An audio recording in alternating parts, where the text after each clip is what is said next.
Hello and welcome to Movie of the Year, the only podcast on the internet that has the science and the screaming to determine what is the single greatest movie of any given year. That movie, we don't know yet. That year is 1984. We do know that. Can we agree to that? Oh, yeah, for sure. Nope. Greg's here, and we're all very dressed up. Greg, who are you wearing? I am wearing my friend Keith. He has his arms wrapped around my neck, and he's sort of draped over the front of me. Is he passed out or dead? He's just very quiet. Very quiet guy. You know most Keiths are? Yeah. Keith in the background? That's a polite person's name. Yes. Yeah. Mike, who are you wearing? This tuxedo is created by Lululemon, so you can see every nook and cranny. Oh, so you know that. Okay. I was going to Yeah, maybe It was part of the move. let you know. Yeah. maybe the way that the light was hitting you, you didn't know that we can see every nipple ring you have. Yeah. All 8. You look like Rob Delaney in Deadpool and Thank Wolverine. Spoilers. If you got beefy nipples, pierce them up. That's what I say. If you got beefy nipples, Pierce 'em just up. pierce them up. Gentlemen, we've already started this round of Sweet 16, Breaking 2, Electric Boogaloo, Dead to Us, Once Upon a Time in America, Dead to Us. This is Spinal Tap, Dead to Us, and Indiana Jones and the Temple of Doom. Any big surprises there? Probably that one. That one? Yeah. Yeah. Because the 44th seed moved on over that, which was the 5th seed. So Before we dive in, because we're not going to mess around here. We're not going to talk about No. Ronald Reagan. Oh my gosh. Should I? Well, Okay. Yeah. Do you guys have a quick 15 on Ronald Reagan? Should each? we go over what we did the award last week? But what do we The mean Gipper. by biggest shithead? Oh, biggest shithead. it's Ronald Reagan is the biggest shit. The Gipper. This is the second of a three-parter where we choose the winner. And before we move on to more battles, I did want to point out somebody who might be the biggest winner of this entire season. Producer Dave is somebody who we constantly make fun of because he sucks at his job. Yep. We give him shit because he's incompetent. Yeah. We sometimes will not pay him because he's too timid to mention it. Mm-hmm. Yeah, he just won't ask, and we'll have the cash in our hand, and we do the Put it suave, right- not going to shake your hand thing. Right in the pocket. And now we have money in our hair. And that is that's like a lot of people spend a lot on haircuts or getting hairs done. We just put the money directly in there. our hair, Yeah, yeah. it does the best work. But I will say, over the course of this particular season, he has been absolutely necessary, a stand-up guy, wonderful employee, and we really, really appreciate him. Thank you for everything you do, producer Dave. You're Just took 10 years, and you started to produce. you're a hell of a guy and a okay producer, and not that great of a guy. He's an okay guy. B plus buddy. I agree. Gentlemen, let's just do it? Let's just do it. Let's just get in there. Okay, I'm not even going to take a break. Let's give out an award. This is, can you believe it, the first time, I believe, that we've handed out the award for comedic performance. Yeah. Were we done before, or did 1984 call this upon us? I think we just, as a group, got tired of saying that comedy was important to us and then not voting for any of the comedic Yeah. performances just in the acting category. And so we're like, all right, since we are hypocrites, we will make a new category. And I do think 84 called in it just these 16 movies, a lot of them, and some of them surprising, were comedies or had comedic performances. Yeah, for sure. Like Noodles and Once Upon a Time in America? Man, just I cutting laughed so hard, especially in one scene. Don't want to talk about it. He's super funny. Where we find out how he got his name, and it's a bowl of spaghetti gets put on his head. up. And then Classic. he snorts it. The noodles go up and then out of his mouth. Oh, no. The noodles go up and Oh, down no. like strippers' booties go. Greg, I'm glad to give you this first nominee because I do think that you had a huge turnaround on Bill Murray. Maybe not turnaround, but like really like a revelation about Bill Murray and Ghostbusters. Yeah, like what his, like the model of masculinity idea. And just how funny he was. Yeah. There's so much big bombast in the premise of the movie that Bill Murray bringing just like kind of like muted reactions to that always worked as a good joke. And then also like when he's in there bidding with Sigourney Weaver and being awful, really, but kind of still charming, which is his thing that he did a lot more early on. It was just like, You just thought he was being kind of a piece of shit, but then also you liked him anyway, and he pulls it off very effectively in this movie. I mean, I think it's crazy that we still appreciated it even knowing now what we know about him, you know? Yeah. Like, that's the kind of thing, like, if you watch an old Woody Allen movie, every line you're like, you piece of shit. Also, I think it's pretty clear the way Bill Murray's playing it in the movie is that this is the way Venkman acts, because how are you going to fight ghosts with your weird nuclear ray gun if you're There's not Reagan again. B-girl Reagan B-girl from ended up. Australia. If there's going to be if you're going to freak out about it emotionally, right? So the only what can you do? You kind of just tease the situation, make fun of it, and then make it smaller and more Stupid manageable. ghosts. And that's really what he's doing. Which is like the dudiest thing you can do. Yeah, dude. Mike, the next nominee is Christopher Guest from the movie he did not direct. This is Spinal Tap. And he directed the rest of the 15 movies of the season? Exactly. Yeah, his arrogance is something we've seen in comedy so much, and his specific arrogance plus simmering arrogance of, like, he's the clear number 2 in the band, but it should be him, and the way he talks out of his side of his mouth, Michael McKean, but is also jealous of Michael McKean. Also, Michael McKean is nominated, so I'm just going to throw both those guys at you. Okay, good. It's hard. I know. It's truly hard to talk about one without the other because it is their back and forth, and to have two different kinds of gross arrogance exist next to each other, and they do, I think, carry it in different ways. Both think they are the genius of the band. One, I think, is right, and that's Guest, but he is not the one who gets the attention. And just, yeah, I think I just keep thinking about the way he simmers. And also, I know it's not part of it, but young Christopher Guest was a snack. He's very hot in this movie. He definitely is. That's a weird feeling. McKean, I feel like I appreciate his performance in this movie a lot more now because I've seen how talented he is in other performances, and I can see the markers of it in this performance, how much he's really giving, and it's even beyond just the comedic elements of it. I think he finds a real, like, emotional, soulful place in this character, and that works both comedically and just in terms of the overall performance. I mean, that's the Guest crew versus Adam Sandler and his gang of Broken weirdos. Lizard. Broken Lizard. The Super Troopers.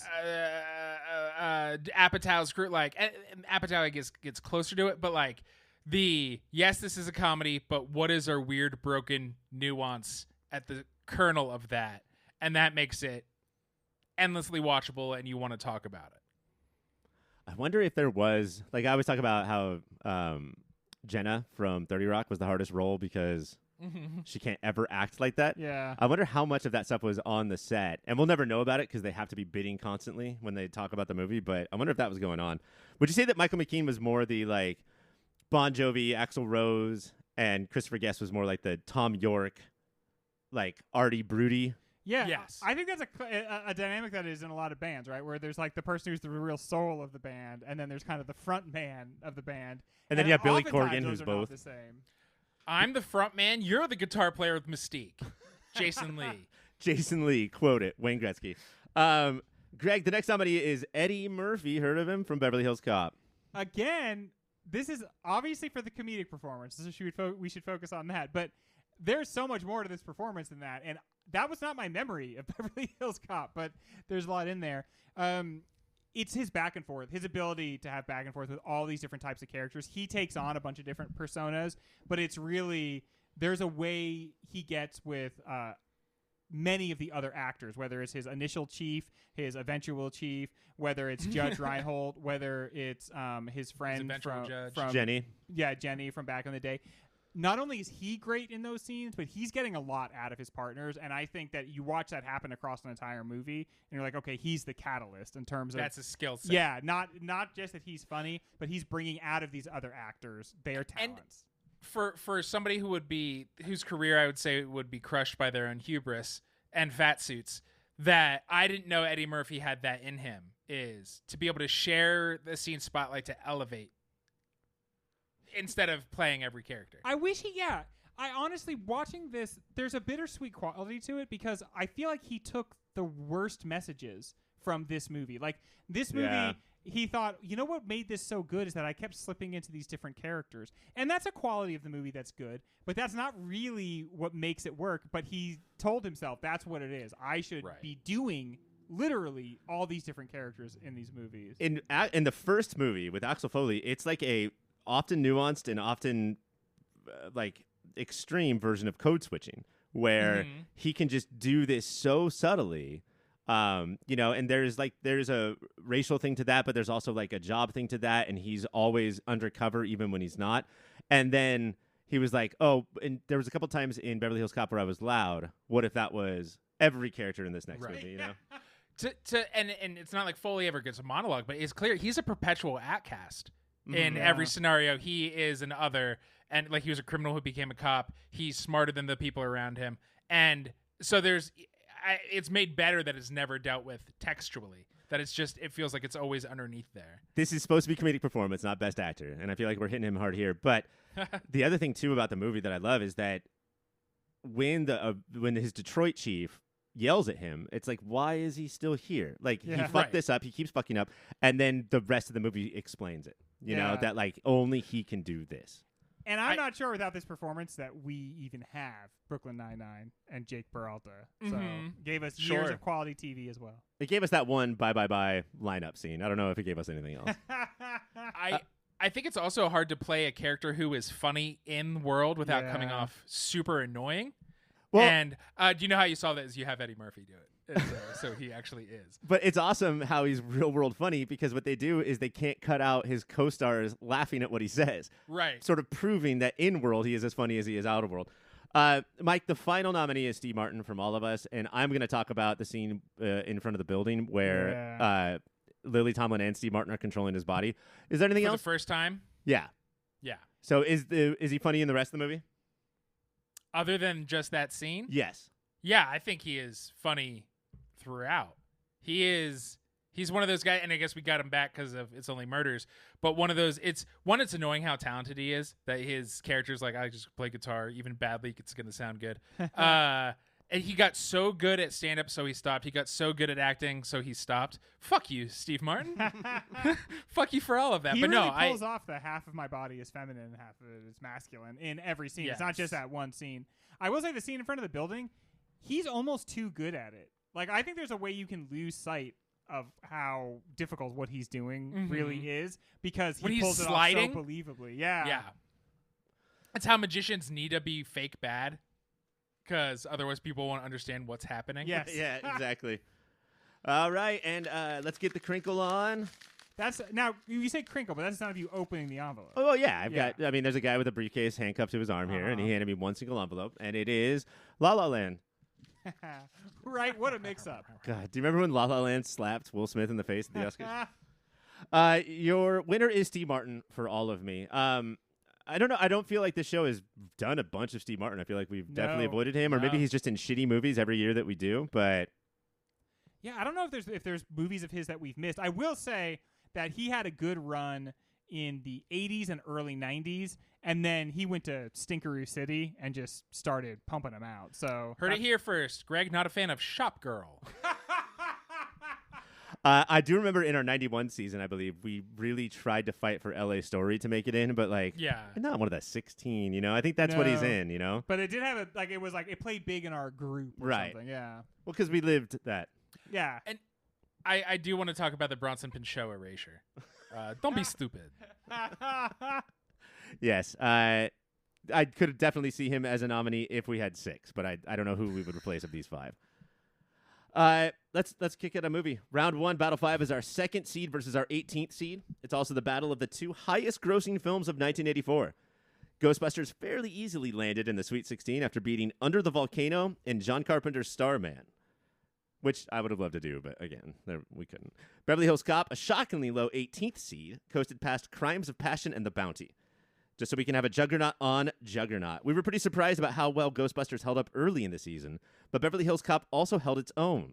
Taste buds, which movie better sums up just the feel of 1984 for you? Ooh. That's hard, because I feel like I think Beverly Hills Cops hits the flashiness a little more. It's in Beverly Hills. I think that is a big part of it. The fashion's there. There's more casual 80s high fashion, like couture.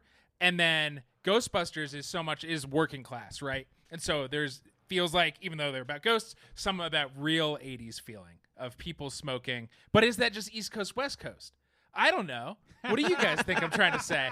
Wait, everybody shut up. I've got something to say. I don't fucking know.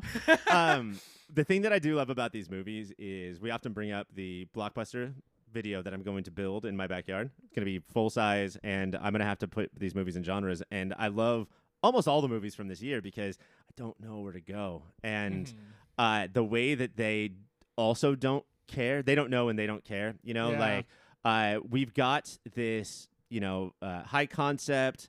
If it was Steven Seagal in either movie, then it would be trashy, whatever version it is. But we put these very talented people in there who sort of take over in the best way possible. And that's why they're both equal 1984 to me. Can we just do ties? Can we'll just say ties. It's a tie and just move them along. Here's this should not be it at all, but I'm going to say it anyway, even if I mean it facetiously. Here's how we do the winner. What movie would you rather throw on right now? Is the 40 years later? No, shut up. It's not the question you think I'm going to ask, fucker. 40 years later, would you rather watch Axel F., the 40 years later sequel, or Frozen Empire, the 40 years sequel to Ghostbusters? That's even more nonsense. So two movies. That's why. I built up saying it doesn't. Two movies that the filmmakers of these two movies had nothing to do with. Yes. I want to see Axel F. in Ghostbusters, which we were so close to having. Wait, I heard that was supposed to happen. I really enjoyed Beverly Hills Cop. I do think it's got a lot to handle here with Ghostbusters, and I think it's down perhaps to just or it's heavily influenced by the legacy. Both movies have them, but Ghostbusters feels almost bigger than 84. I mean, Ghostbusters feels like one of the biggest movies of all time, and Beverly Hills Cop, awesome movie, very funny, very interesting, great action scenes. It just doesn't feel like it has quite the cultural cachet of a Ghostbusters. That's true. It's a movie everybody knows the name of. I'd say it's underrated. Like I wasn't on that episode, and for Beverly Hills Cop episode, and I had never seen it, and I fucking loved it. Watched it on the plane, laughed out loud, which is rare and embarrassing, especially when the strip club scene comes on. So that was awkward for me and everybody around me. Did you do that thing where you cover up your screen, which makes it so much more? Oh, man. You tilt it down a little and then also sink into your seat. Because you still want to see the boobies. And then just and then I'm finger here to yourself laugh, a little but bit. Boobs. Can I just say, who robs a strip club? Yeah. That is such a weird thing. A lot of cash, I guess. But a lot of ones.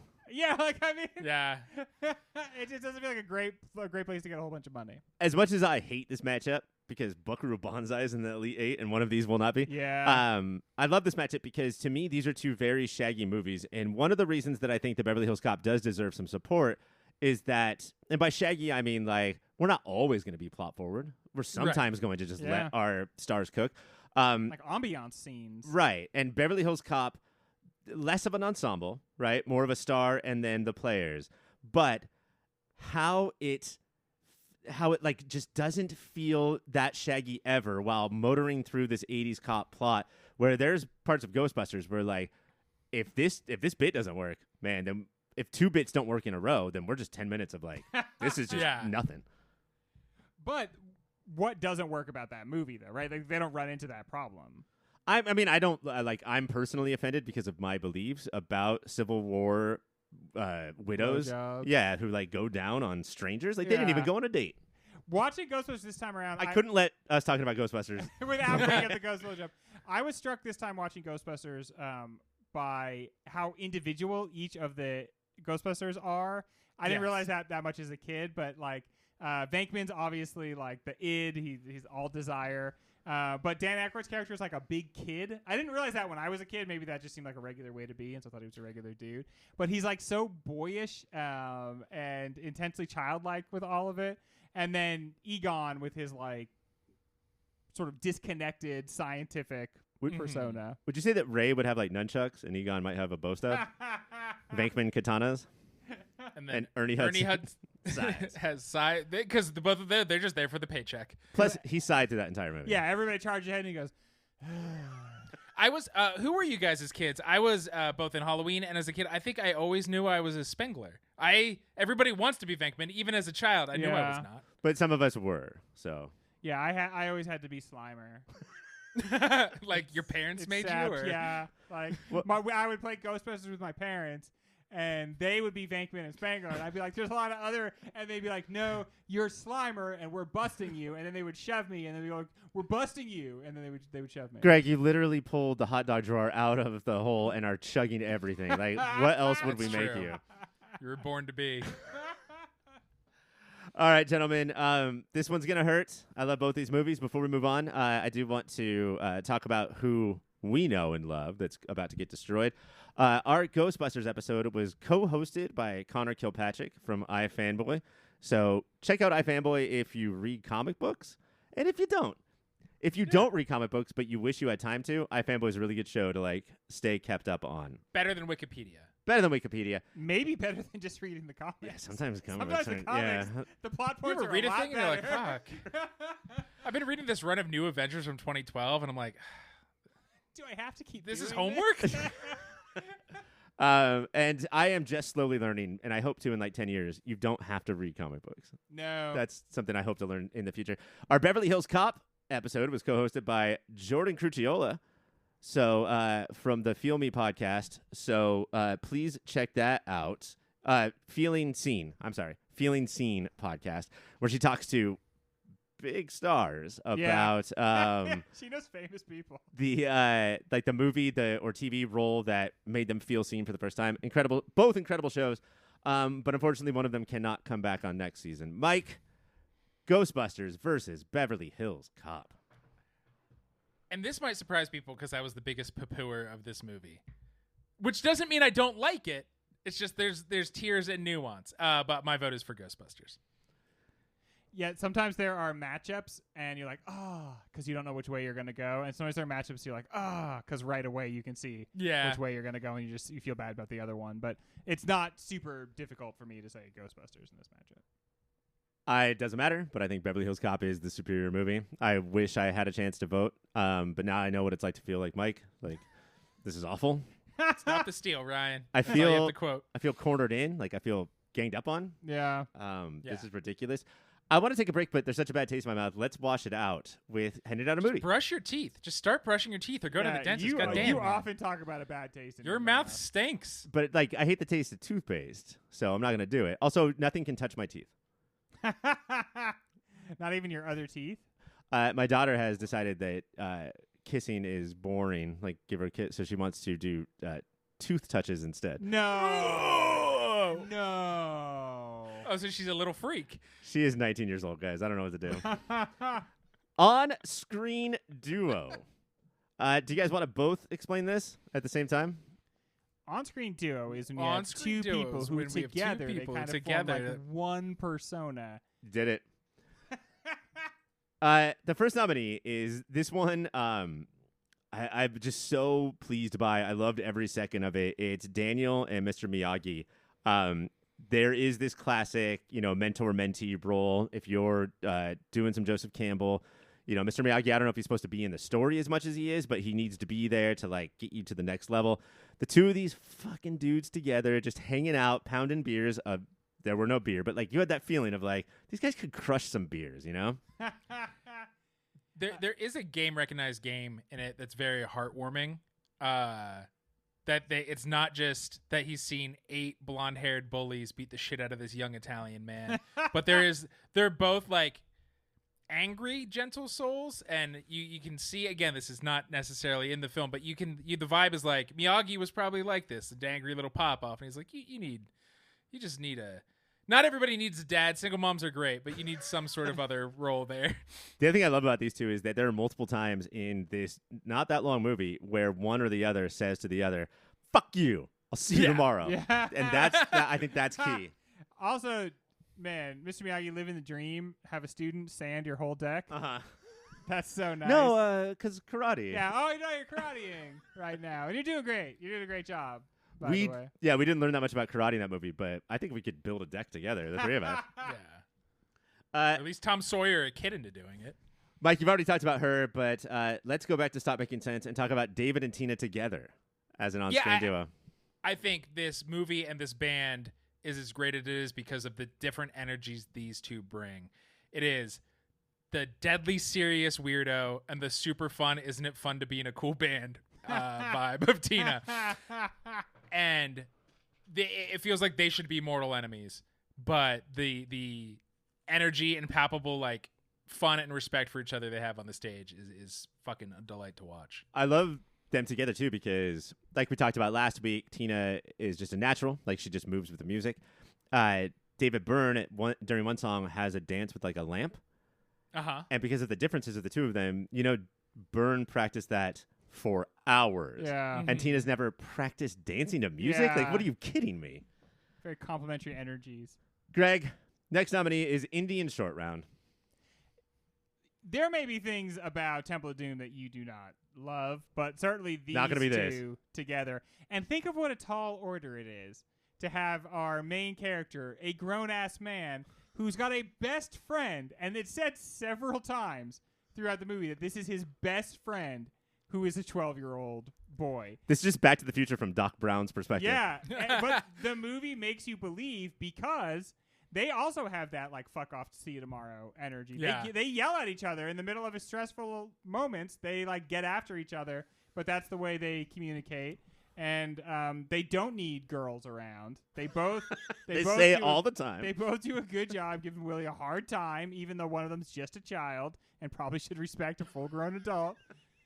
But What? yeah. Just because she's older? Fuck that. She screams too much. So, Mike, let's go to this one's a weird one, but we could talk about the bathroom scene. We could talk about the dance scene at the end. It's Roger and Edwina from All of Me.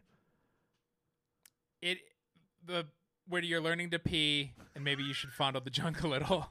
I loved so much that ending scene because one, like Lily Tomlin doesn't get shafted, but it's easy to be like, well, it's all Steve Martin because she's mostly voiced there. But I think they together, his face and her voice sell the hatred into respect and friendship into love. And so watching them dance together is like shockingly heartwarming for a silly ass body switch movie. And we talked about this on the show, but like so kind of much more heartwarming because there was no final kiss or romance. Right. Like they just became best buddies. Yeah. And they railed, but in my head. And I think that she's just not able to understand what it would be like not to have full autonomy over your own body. Yeah. So Yeah. Get used to it. Which is a metaphor for her rich mentality of not understanding how she just controls the lives of other people around her. I have to say the movie. I wasn't on the show, so I'm trying to shove some stuff in there. The movie is a lot more kind to Steve Martin than it is to her. I don't think that the movie works to Lily Tomlin's power, like strengths, really. I think it's asking her to work against type too often. Yeah, and unfortunately that she is taken off screen when she learns her lesson. They are sort of co-leads in arcs, but not in FaceTime. And so she does get the shaft. Isn't it weird that the two Lily Tomlin movies we've done are her against type? When do we get to see Lily Tomlin playing to type? Honestly, that might just be TV. What if she doesn't? I was gonna say, what if she just doesn't have a type, but for some reason we think like she does? imagine her type in any of these 1984 movies. It's like that's not a celebrated archetype. Oh yeah, you get the boot, you get catapulted out. When we do, 1980, I think it is. I bet we do 9 to 5. That's gonna be the one, right? Yeah, that's like her master film performance. Greg, Bankman and Stands.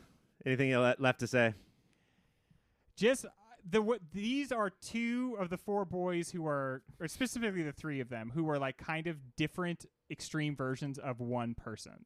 And so they very much are like the same guy. One of them has gone through puberty and the other one just kind of hasn't. And so you've got that boyish love and enthusiasm with this kind of like world weariness, and the two of them keeping the other from going too far afield. Yeah, I mean, I do think that the two of them together, like I didn't really think about just the two of them until they got nominated for this prestigious award, but like it sort of shows how Ramis is He's with his machines, and Ernie Hudson is just a workaday employee. And the two of them they're the perfect foils as far as this stuff goes. Yeah, it really is the two of them, and then they kind of have a friend, and then they have a employee. Yeah. All right. Here we go. Open. The night of Ghostbusters continues. It's Venkman and Stans. Bustin' makes them feel good. You got to stop saying that, man. I'm now furiously trying to figure out if I'm the employee or the sort of friend to your Venkman and Stans. Hey, Bug Eyes, you're Janine, so don't even worry about either one of those. Let's take a break. All right, boss.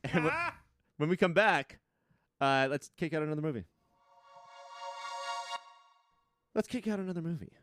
Much like the titular monsters, seventh seed gremlins destroyed much more serious films, The River and The Killing Fields, to make it to the big dance. Its 23rd seed opponent was probably the most controversial movie to dance its way to the big show, as Repo Man beat Dune and The Muppets Take Manhattan. So a loss here would let down a lot of people, mostly the three of us.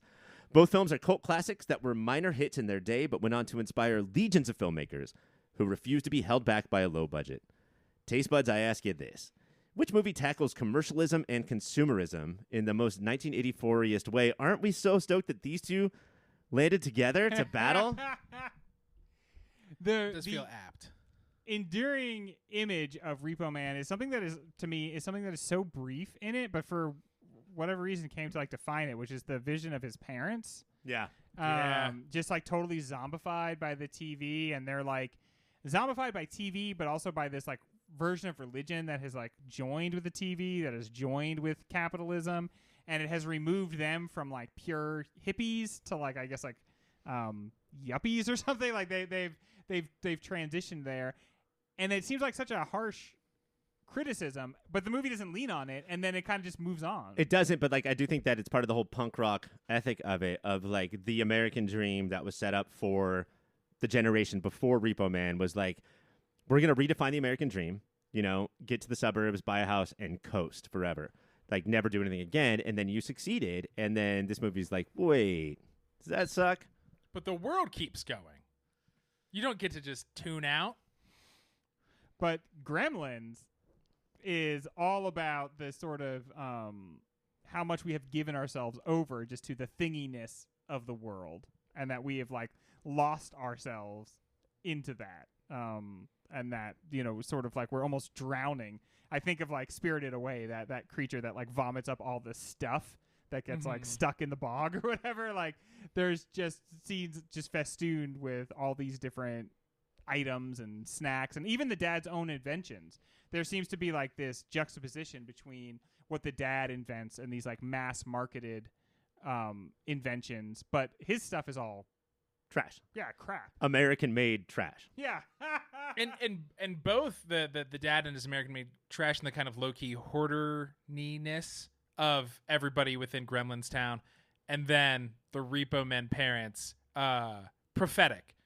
Yeah. They both called the future. This place sucks.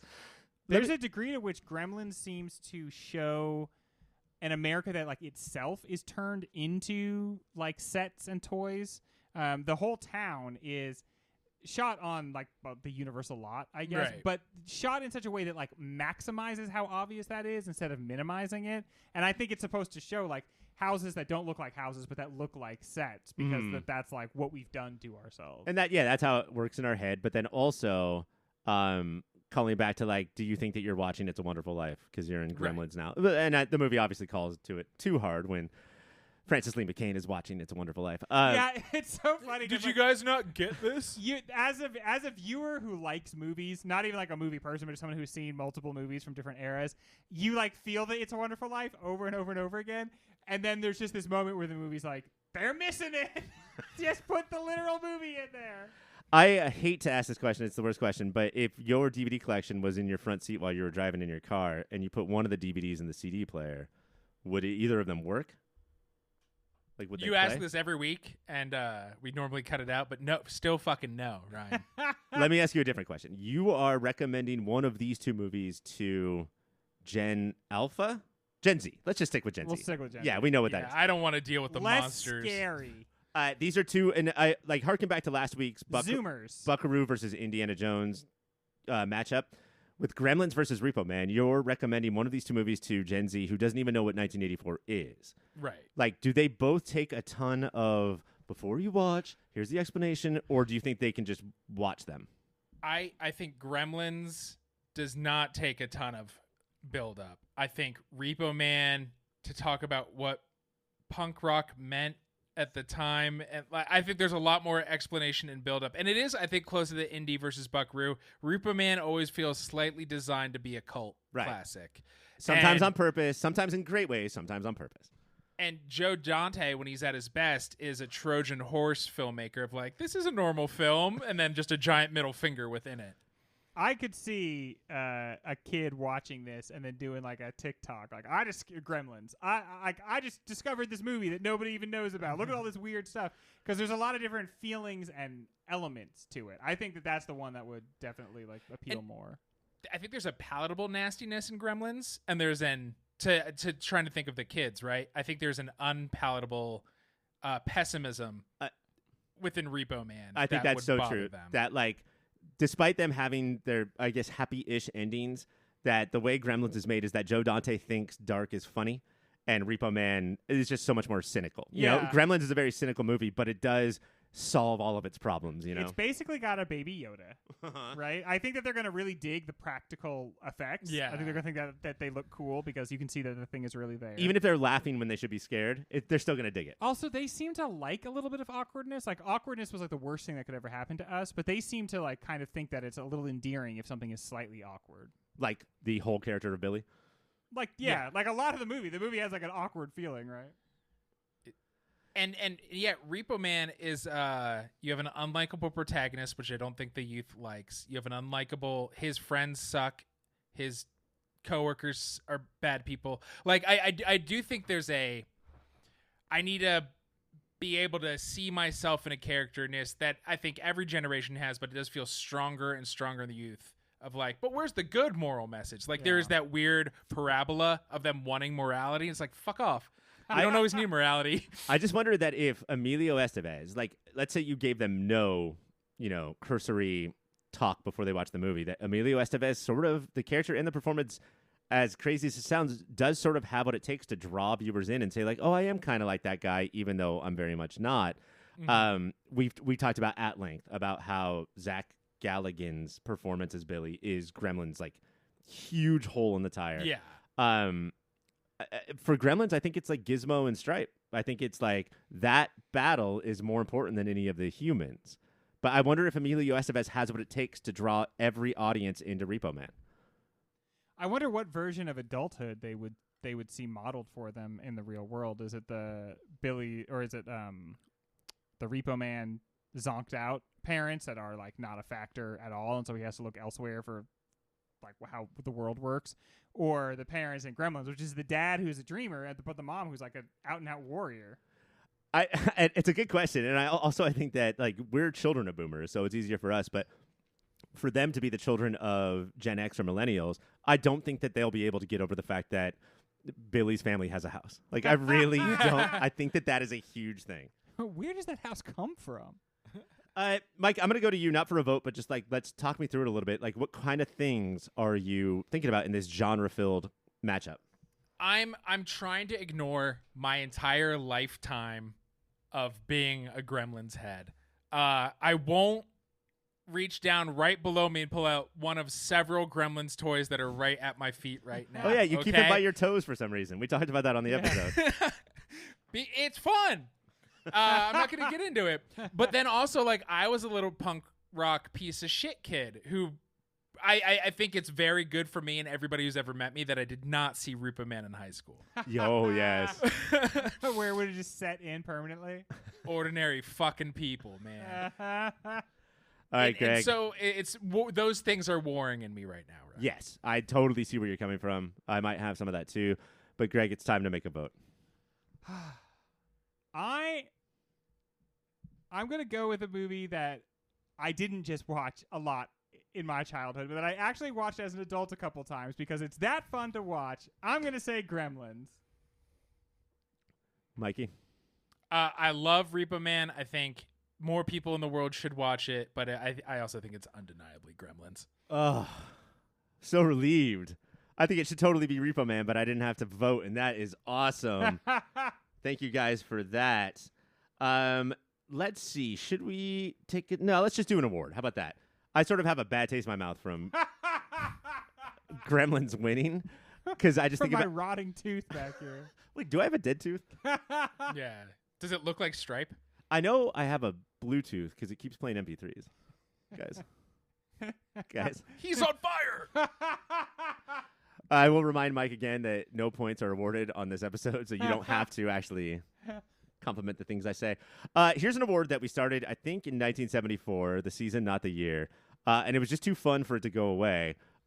This is the Honorary Greg Award. It's Best Car. Mike and I Best car. try to vote and compete, but whatever Greg votes for should probably win. Mike, we're going to start with you. Your first nominee is the 1936 Auburn Boat Tail Speedster that Indy and Willie climb into in short round drives at the beginning of Indiana Jones and the Temple of Okay, Doom. thank you. Before you said that part of when it happened, I assumed you meant the roller coaster carts at the end mine of the movie. carts. But yeah, I think the 30s was a great time. Not being a car guy and not knowing anything, I think it was a great time for good-looking cars that probably got a mile to a gallon. Seriously? Yeah. And to be very customizable, that you can add blocks to pedals and easily drive to as a short and round person. I think that's great. You're saying that you are short and round, unlike Short Round, who was just short. Yes. I like when this comes from a time before all they tried to do is make the car go faster. So some of like the body work on the car was just because they thought it looked cool. Yeah, it looked Like great. fins Well, and stuff. Yeah. We're all just going to be slowly cruising. Yeah, right? We're just So gonna why would cruise you want to go around. faster? I'm going to talk about. No, let's go back to Mike. It's Buckaroo Banzai's jet car. Fuck off! It's a jet car. It goes so fast it goes through a mountain, but not like through a mountain, but across the 8th dimension. Is it How is that technically- not cool as hell? Is it technically a jet truck because the body is a Ford F-350? Oh, Who No knows? nerd. think Who about that. knows? Who knows? This award is Best Vehicle. Greg, Ecto 1. Man, if you were to make a list of iconic vehicles from pop culture, this would be one of the top 3, I think. I mean, like the Batmobile, the mystery wagon from Scooby-Doo, like Mr. there's Machine. Mr. There are Machine. three pop culture vehicles at every con, no matter how big or small that con is, and at most car shows at donut stores across the country on Sunday mornings. Okay, what are they? And those are the Batmobile, the DeLorean, and Oh, Ecto yeah. 1. Yeah. Also, this is a very local reference to just my neighborhood, but we have a one of the Jurassic Park cars Park, that yes. broke off the trail. Love to see that out in the neighborhood. In the remake, they make it out of a hearse. I just want to be clear that Ecto 1 is not a hearse. It's an old ambulance. So and that's what ambulances used to look like. So it's not. But a if it's an old ambulance, isn't it just a hearse? whoever's in there's dead, right? Your next nominee is Edwina's Rolls Royce from All of Me, and I do want to say about the Rolls Royce, it's my favorite car because if you own it, you're rich, and if you drive it, you're poor. It's the only car where like you can only sit in the back seat. Yeah, that's what with these like Rolls Royce or like the Maybach or like the really fancy cars. It's like, well, I'm gonna have to drive it, so like I don't want to drive a limousine Right. around, And there's no world in which I'm ever gonna be in the back of a car that's not like a police car or an Uber, like so. You can't like find a guy on TaskRabbit to drive you. I'm so sorry. I'm so sick of Greg not being able to afford Uber, so he just commits a crime. Yeah, dude, the jail's right next to my house. But yeah, I am much different than Greg. I don't want to drive any of this shit. I would like to be driven, and I would like there to be a phone from me to the front seat so I can call the driver and be like, hey, fuck you. Don't talk to me. You don't want Hang to on. drive. I'll see you tomorrow. You don't want to drive Ecto 1. No, because it's it's the car from National Lampoon's Vacation. It's just filled with their shit, like all their Yeah, suitcases it is on the a top. boat. It is a boat. I bet it takes a day and a half to stop. You press the wrong button, something terrifying happens. Yeah, like someone shoots out the side. Yeah. Greg, let's go to you. Axel Foley's piece of shit, did not get nominated. His beater. Yeah, but Jenny's Ferrari 308 GTS did. Man. And she will not let Axel drive it. That's important. Wise. Yeah. If you have a Ferrari, all people want to do is drive it, and you have to say, no, come on, man, you can't drive this. What are you thinking?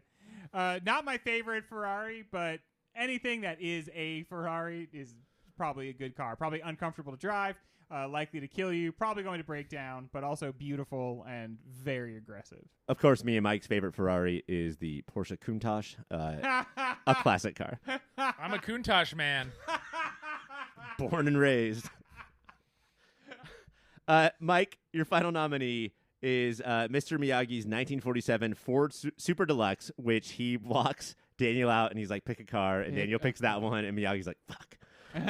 Should have been more specific. You have a good eye for the best car. Good Yes, good that job. is my car. But I gotta get home, so you can't have that one. It's a very pretty car. I will cede my time to Greg if he wants to talk about it in more detail. Cruising. You know, cars that come from the era of cruising, I think now the older I get, the less fast I want the car to go. Yes. And if you don't want the car to go fast, what do you want out of it? Comfort cruising, you know? American Graffiti, right? That's Yeah. Miyagi's whole. Also, like, you Lot. could have sex in this car. So, like, you can't do that in every car. You're Well- not going to do that in the Ferrari. Cruising, as you said, in every Cruising. meaning of the word. Cruising. Let's get to the winner. Oh boy, I do feel like that this might be one particular movie's night, and also much like the Walter Peck Biggest Shithead Award, could this just change to Ecto One? The Ecto One Award. Because I think that Best Car is an award that could actually just go to the coolest car, but now we're doing iconic, and few Yeah. are more iconic than the Ecto One. It's beautiful. Like, I have built it out of Lego, and it's next to my Brag. bed. It's next to my bed. I love that. All right, gentlemen, let's kick out one more movie before we take a break. The number 3 seed should have an easy time making it to the Sweet 16 because it beat the Cotton Club and Oh No Amour. Those movies put up almost no effort against A Nightmare on Elm Street. Its opponent, All of Me, somehow made the 14th seed. How did this mostly forgotten Steve Martin comedy make it all the way to the 14th seed? Because Was it your pick? It was my pick. Me and Mike's picks made it to the Sweet 16. Greg, what was your pick? I don't even remember. I think it was Dune. I think it was Dune. Well, when you're a Pop Filter Hall of Famer, it's just a little easier to get your picks in. Oh, man. I was wondering why you were both wearing your jackets tonight. Mike, honestly, that shit pisses me off because we did a whole episode last week and you did not mention the fact that only me and you were in the Pop Filter Hall of Fame once. Sorry, I should have done it earlier. From one Hall of Fame commentator to the next. It was my secret pick, meaning did Mike and Ryan movie is the question I have here. I think the board runs out of juice as it writes paragraphs. But one Mike movie is gone. Could a Ryan movie make it into the next round?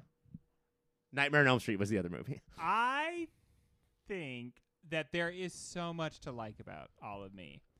But mostly it is an unbelievable Steve Martin performance. Like, unbelievable. Which he's already won an award Which for. he's already won an award for.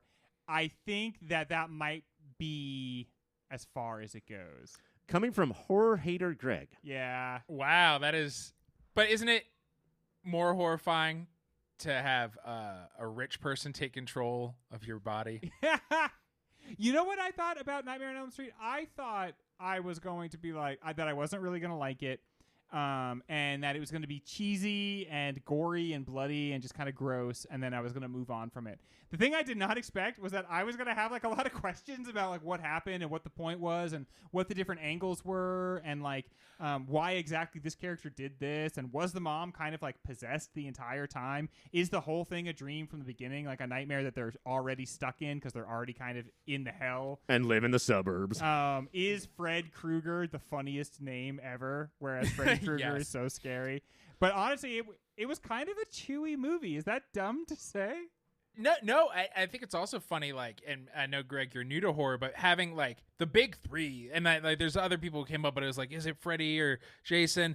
And it's not just, like, best horror, but best franchise, but, like, if you just go pound for pound, the 1-to-1, Nightmare on Elm Street, fuck Friday the 13th. Halloween and Nightmare on Elm Street are such worlds apart and streets ahead of Friday the 13th. It's crazy. Elm Street's ahead. I honestly, if you talk to a horror fan, and like horror fans have this thing where they have to defend all horror as if it's equal, but if you get them on some truth serum, there's no good Friday the 13th movie. No. There just isn't. And except for that time where he fought Freddy, obviously classic, and that's because of Freddy. Nightmare on Elm Street is my Paris, Texas. This is the movie that I have kept thinking about more than any other movie, and just kept thinking like, was that fucking great? Was that just fucking great? Yeah. When on our episode, we sort of did the thing, especially me and Greg, much more than Mike, of like, horror, okay. And I just keep going back to all of it. Like the mom, we talked about how bad the mom's performance is, right? Mm-hmm. Facts. And I'm not saying that it's not. But what is she going for there? What is the character of the mom like going through? Like, what is she like the whole time, the entire movie? She is hiding Freddy's glove in her like in the chimney, right? And she knows that the entire time. So like, there's no moment where she should be acting normally. This is a deeply like messed up woman. Well, it's clear. I mean, I think the movie's about more things than one would say, but it's like a huge part is a town's generational trauma, right? And that is who cares if it's a literal dream or a literal nightmare? Yeah. They're all stuck in this nightmare because of what happened to this town 20 years ago. Yeah. Of all of the things, And that trauma like imprisons you. yeah, and you could argue, if you're being gracious, that the actress is going for that she's in prison. I would argue that because we've seen her be great, that maybe she said, Wes, I don't understand. He's like, you get it, and walked away to do some Freddy shit. I do think there's a lot of Wes Craven throwing out a bunch of different cool ideas Yes. and then being like, I think those all worked together. And then anytime they're being like, should we like indicate to the audience what this means? Him being like, no, I like it to be open like that. And that maybe he did that a few too many times so that there's too much is open-ended and too much is unresolved.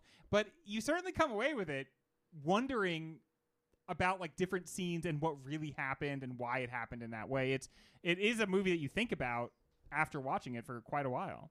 In the modern parlance, we call it the Jordan Peele effect. Yeah. For sure. I mean, like, the more Jordan Peele leaves unsolved, almost to the point of, oh man, you really just did throw 9 scripts into one script, the more we're like, oh my God, Jordan Peele, you're the best director of all time. He says. I mean, I remember when he was called on some show, you're the best director of horror of all time, and he was like, you are a fucking moron. Yeah. And brought up I think John Carpenter and Wes Craven. Yeah. And Well, yeah, they're the giants. this movie is like a classic definition of greater than the sum of its parts, for sure, right? Especially because some of the parts are minuses, huge minuses. But like watching this movie, being as thrilled as I was, and then also realizing how influential it was. And not just that it was, not that it's just been mimicked, but why it was. Like all the reasons why you would see this movie and be like, oh, I'm going to direct horror for sure. I saw one movie and I'm going to for sure direct horror. It's all there on the page. Of screen. The page of screen. Whereas all of me, I think that maybe we just gave Steve Martin the Moody and... Yeah. I'll say again, because I wasn't on that episode, I chortled and giggled and chuckled and guffawed throughout that movie. And 94 minutes. Thanks, 1984. yeah. Always dude. wonderful. Yeah, a great experience. It's just, you do get to the point where it's like there's very few movies left and the competition gets pretty stiff. And it does suffer from the, I think it's roughly 100% of comedies who are like, oh shit, third act.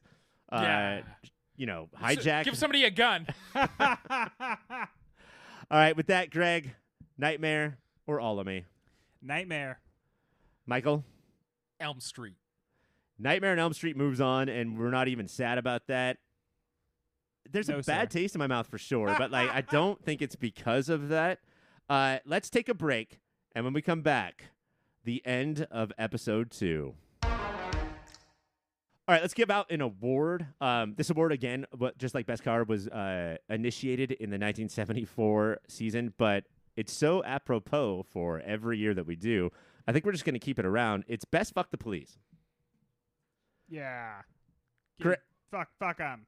Greg, let's talk about a scene from the Terminator where a cop is told, I'll be back. I don't know is he a cop or just like a I think he's a cop. receptionist? I think he works at the front desk, but he's a cop. Like I think that's the first person you talk to who is a cop. The like person that like Yeah, they don't You just still have to use have a random- badge. Here's the complaints and stuff. And the Terminator T-800's like, I'd like to come to the police station, please. And he's like, nah, I can't do that. And he's like, all right, I'll be back. And about a second later, boy, does he ever come back. He bursts was right back. through the wall in a car. He's back so hard. So hard and so fast. And this is one of those where this, like, I do think the sequel probably made the I'll be back bigger in culture. Yeah. This is way cooler. Yeah. Way fucking cooler than Terminator 2's I'll be back. Now I'm afraid anytime somebody says I'll be back. Because they might hit my ass with a car. It kind of makes the sequel line corny, like, oh, you're just gosh, hitting those yeah. beats, where this one has an effect because it's a truck to the face. Beginning of Repo Man, I'll tackle. It's the bad guy, the alien, the guy with all of the nuclear junk in his trunk, gets pulled over by a cop. The cop is cocky, and the guy's like, oh, there's no Jay-Z shit here. There's no, like, I know my rights, so you're going to Yeah. need a warrant for that. He's like, no, please, open up the trunk. And Have a gander. gets vaporized to everything but his stupid leather motorcycle boots. Like, sort of smoke comes out of those. Yeah. Fuck that cop. Greg, Axel Foley puts bananas into a tailpipe. Dang. He's bought them already a succulent room service meal, but that's not enough. Get some bananas after an interesting interaction with one of the Wayne's family, and then jams them up in the tailpipe. And let me tell you, the car just won't go. It is sabotaged, and he's able to get away. Greg, you're the car guy. Would this work? Yeah, because a car has to breathe, right? So it has to Whoa. exhaust the fumes that like it can't run on, right? So it once it has like burned all that energy and it has like the CO2 or the carbon monoxide actually, it's gotta get rid of that. Otherwise, the engine can't breathe and it can't continue to function like that. So if it can't push it out the exhaust, it will just choke the engine. Is this a harmless fun prank, or does this fuck that car forever? That's a good question. I don't actually know the answer to that. I guess my impression is that if you take the bananas out and restart it, that it won't be happy, but that it will basically not ruin the car. The car will be fine once you take the bananas out of the tailpipe. Does that mean that the tailpipe of the human body is the mouth? Yeah. Because if you put a banana in my butt, I'm thriving all day. But if you put one all the way down my throat, I'm going to die. That's probably true. Unpeeled? I mean, peel a banana, I'll eat it. But unpeeled, that's insane. Unpeeled is the eventual documentary about Jordan Peele. About Jordan Peele. Unpeeled. Ghostbusters, we're not going to nominate Walter Peck here, but there is a guy just following orders saying, like, shrugging his shoulders and saying, yeah, I'll shut down the containment Who thing. seems to know that he should not do that. Yeah, he knows it's a bad idea. Yeah, but he kind of does it anyway. And then they like tell him not to, and he's like, wait, I'm a cop. Nobody tell me what I'm not supposed to do. They also pop up again in the mayor's office where they just step up and say, like, hey, don't say that to me. Mike, Nancy finally gets her way, sort of breaks the window out of Freddy's Maze of Horrors and tells her dad's partner or whatever, can you just get my fucking dad? You asshole. And she is fully in the right, as are all of our characters we've talked about here. And yeah, she is so right and so strong is the anger of a teenage girl that even a dumb brute of a cop folds to her power. He's like, oh, okay. So we should just talk to cops like that then. Yeah. Just scream at them. As think white people, I think we are able to do that. And I think we are Cops doing are basically our employees. We're doing society disservice every time we don't. Finally, Mike, this last nominee, I want to explain that this award is sort of like, fuck the police. It's fun to watch them, get injured, but also fuck the police. They're evil in the movies that we watch. Yes. Because the next nominee is the gang catches a cop having sex with a minor in Once Upon a Time in America. And yeah, so fuck him because he's a bad guy. He's a dirtbag. Don't do that. Don't do that. Don't fuck minors. And also fuck them because they get pictures of him, and that's hilarious because then these 12-year-old delinquents have one over on the town cop. And these are old school cameras, so Yeah. they don't have phones. They have to They wind it up. Yeah. He had to hold still for 15 minutes. There's no 1 hour photo here, folks. People don't know that cops usually have sex by holding still for 15 minutes. So your nominees are a cop is told, I'll be back from the Terminator. Officer gets vaporized from Repo Man. Axel puts bananas in the tailpipe from Beverly Hills Cop. Cop shuts down the containment from Ghostbusters. Nancy tells the cop to get her fucking father from A Nightmare on Elm Street, and the gang catches a cop having sex with a minor. Once Upon a Time in America. I'm so nervous that this is Ghostbusters, guys. Like, the show is being taken over.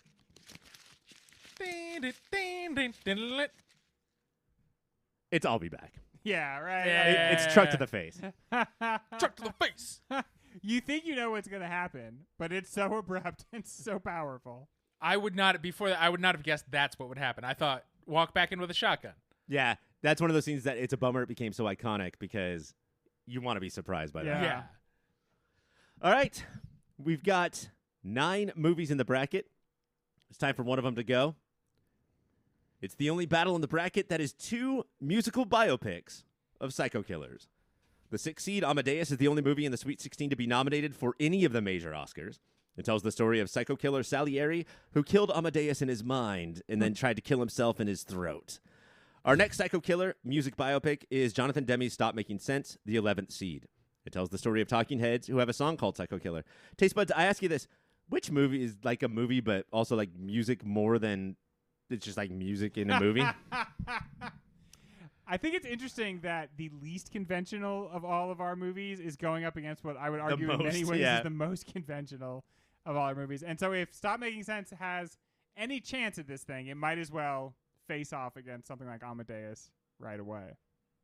But it's interesting. We talked about it on the app where Amadeus is on paper the most conventional Oscar whatever jerk off who gives a shit movie, but the care and effort and personality within the film elevates it so much beyond Oscar bait, and was a delight to watch. I mean, in that episode, we hardly talked about the epicness of the story, the length, Right. the costumes, the things that are typically Oscar bait, like we did about Once Upon a Time in America. You know, we only really talked about relationships and characterization, and I think that's crazy even in a 3-hour movie. And I think that's why it was such a hit, is because people had different stuff to grasp onto besides Right. where the director put the camera. It's also so enjoyable scene by scene. Like the music is so beautiful. Every scene is alive with costumes and color. All the performances are good. Like, I mean, we focus on a few of them, but there are even minor characters that are very funny and very effective. And just to have this like modern sensibility as far as comedy goes in a period piece is, I think, like it's what our generation's, let's play modern music in A Knight's Tale. Yeah. I do think Knight's Tale is just as good as Amadeus. You're right. I know Ryan. you do, dude. I know you do, and that's what's crazy. It's crazy because 2 redheads are allowed to be in that movie. We need to go back to the old ways. But the problem I'm having with Stop Making Sense is it's such an enjoyable experience. And I'm down to watch it over and over and over again. It's definitely enjoyable. But at long last, now that we're finally here. I feel like you want to shit on like an idol, and is that why you're struggling? No, I'm just saying that ultimately I come back to the very first thing. My very first impression was, but this isn't a movie, right? And I think that ultimately, now that we're at the end of everything, without taking anything away from Stop Making Sense, it's just ultimately it doesn't feel like a movie in the same way that like Amadeus is. It doesn't feel like the same sort of effort. Before this season, I was not an Amadeus lover, right? I thought it was extremely overrated. This time, this watch of it, I got it more, right? Like, I understand why everybody loves it, and for good reasons, and sort of like Shawshank mainstream Yeah, this is almost reasons. like a Shawshank. Yeah, that this is why people love this movie. But I couldn't help that, whether it's movies that came after or before, I had seen Amadeus before. I have never seen anything like Stop Making Sense. And I'm not saying it's going to get my vote for that, but like, to me, that is more thrilling, just that feeling, than any one or multiple things in Amadeus. That it carves out its own territory fully. And a thing that, to me, and Mike, you would know better because you notoriously, legendarily saw Taylor Swift's Eras and Stop Making Sense within like 3 days. That's right. To me, in a way that nothing like I've ever seen in this genre of film before. especially in our phone addicted ADD addled brains, to watch a concert film and never once want to look down is fucking crazy to me. Not even at your wiener? Not even. Well, I was rock hard, so I had to double check on that just because how good they were playing. Plus, check on that. 4 hours. You got to call a doctor. Good thing And this movie was it's short. because I played that movie back to back to back. I watched Stop Making Sense 3 times, which is how you get to 4 hours. And I mean, there's nothing that Stop Making Sense sets out to do that it's not successful at. I just think that it's got a lot lower bars than. I get what you're saying, that it's not a movie because there's not a plot and there's no necessarily forward momentum in that way. But I think there is still an artistry both from Demi and from all the performers on stage, and the roadies, like how it deconstructs a concert while creating a concert film. And that's all very cool, totally.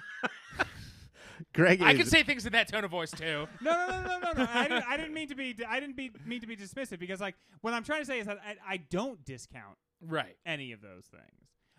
And I'm not even saying that my way is the correct way to be. I'm saying that this is where I find my thoughts coming back to. These conversations are fascinating to me because when we did the Amadeus and Stop Making Sense shows, like how we watch movies is all in the background as we discuss the movie. And now it's like, all right, well, I look at movies like we're literally saying like, but this movie did this, and like out loud, it's so hard to figure out. Why would anybody put two movies battling against each other? They do different things. They do different things, and there are less conventional movies it could have gone against than Amadeus. I just feel like on every level, Amadeus is delivering something for many different types of audiences. It is certainly timeless. The one consideration might be like, well, how 1984 is it? But I think its view of like greatness and how society responds to a great man is very 1984. And I think it's time after, like, this is our 10th season to drop the period pieces can't win shit. Right. Yeah. Like, they're talking about life today, no matter when the movie takes place. But see, these are, when we talk about these things, it's important just to always be thinking like it's so many different factors, right? So it's not any one of these, but there is something that a period piece maybe loses a little bit out on, or it can if it doesn't find a lesser some way. Period piece. Yeah. Where I do think Amadeus is tackling with its year in a way, off the top of my head, like English Patient is not tackling with its year, the year it came out. Sure, but like Amadeus, maybe that's why it's timeless. Although this is sort of a backup of why it would be dated. I think that, like, I was shocked that Tom Hulce and F. Murray Abraham weren't nominated for comedic performances because they gave comedic performances from 1984 in the period piece, So, like, not to mention all the stuff that Greg said about, like, this is all very 80s stuff of, like, is it success over nothing? Or, like, will I, like, try to earn success and I will burn everybody in my path? This is all stuff I think we're talking about. Do I, like, just agree with mainstream opinion, or do I try to go my own way and find what I think is really great and what will be understood to be great, eventually? If it was the 80s, F. Murray Abraham would have, like, done coke and then been a studio exec that hired Mozart to, like, make movies or whatever. I really did like in Amadeus, too, the way that Salieri is effectively a monstrous figure. Yeah. Like, that was very well accomplished. I just saw Sunset Boulevard, and it does the same sort of thing. Like, can you just take a real person, like a very realistic person, and kind of show them as, like, a twisted, lich, or vampiric type character? And both are very successful at doing it. Because everybody around them was just living their lives. And you couldn't handle that, so you became a villain just watching them. Because they made different decisions than what you thought was right. Or were better at stuff than you were. Right. And it's so funny because you're like, I was done so dirty, and you start feeling so bad for yourself that all you ever talk about, all you ever think about is how nobody cares about you, and you don't care about anybody else because you're so, like, insular in that way. Mikey, it's time. Amadeus or Stop Making Sense? Knowing so little about Amadeus, I was blown out of my seat. Is that a phrase? Mm-hmm. Blown out of my seat. I loved it. It was such a great movie going experience. I think I get what you're saying, but I also get, Ryan, when you say it's Shawshanky, but I also think people are right when they love it. There's so many, whether you're a dumb who just likes like normal ass movies, or you want something more to chew on, Amadeus delivers that. But it's up against one of my favorite things of all time. And so my vote is for Stop Making Sense. I almost wonder if this and, what was it, Spinal Tap versus Paris, Texas, that's our final four, and we just got fucked. Greg? I am going to leave it up to you, Ryan, because I thought before the season started, I thought Amadeus was going to win, because I thought it kind of hit to all fields. I'm not sure I feel that way anymore, just based on hearing the two of you talk about it. But for me, it's got movie of the year potential, and so I'm going with Amadeus. I was so hoping that Mike would say Amadeus, so when I said Stop Making Sense, I wouldn't feel the way I do, but I have to go with Stop Making Sense. I think Amadeus is probably top 10 of the year, and I think this might be number one for me, so I got to go with my heart instead of my fart. Stop Making Sense moves on. Guys, that's it. We have our 8. Exciting. Hell yeah! One of those is the movie of the year, Ryan. Which one do you think it is now? I think it's Ghostbusters. Mike? There's only one that has a ghost BJ in it, so. And does typically, I'm honestly asking because I don't remember it, does almost sweeping the Mooties sort of predict? No. No? I don't think so. I think a lot of times here's what I thought was going to happen. There's not enough categories for it probably, but I thought Paris, Texas was going to win every award, and maybe it has so far. I don't know that it has an award for like any entrance, and then is not going to win movie of the year.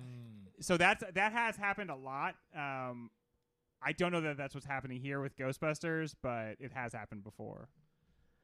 And my prediction is all of our. I do feel like we each have personal number ones, and those cancel each other out, and so all of our number 2 would win, which is why I think Ghostbusters is going to take it. Stop Making Sense, Nightmare on Elm Street, Gremlins, Ghostbusters, Buckaroo Banzai, Paris, Texas, The Karate Kid, and The Terminator. We will see you next week.